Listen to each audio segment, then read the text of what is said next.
যেই ব্যক্তি প্রতিদিন 11 বার বলবে লা হাওলা ওয়ালা কুওয়াতা ইল্লা বিল্লাহিল আলিয়্যিল আযীম, আস্তাগফিরুল্লাহাল্লাযী লা ইলাহা ইল্লা হুয়াল হাইয়ুল কাইয়্যুম ওয়া আতুবু ইলাইহি লা হাওলা ওয়ালা কুওয়াতা ইল্লা বিল্লাহিল আলিয়্যিল আযীম। রাসূল সাল্লাল্লাহু আলাইহি ওয়াসাল্লাম বলেন, আমার উম্মতেরা প্রতিদিন যদি কেউ 11 বার এই আমলটা করে, সকালে বিকালে যদি কেউ এই আমলটা করে, আল্লাহ পাক তার জীবনে কোনো অভাব দিবে না, অভাব দিবে না।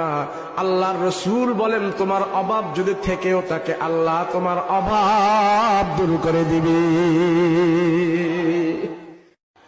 যেই ব্যক্তি প্রতিদিন 11 বার বলবে লা হাওলা ওয়ালা কুওয়াতা ইল্লা বিল্লাহিল আলিয়্যিল আযীম, আস্তাগফিরুল্লাহাল্লাযী লা ইলাহা ইল্লা হুয়াল হাইয়ুল কাইয়্যুম ওয়া আতুবু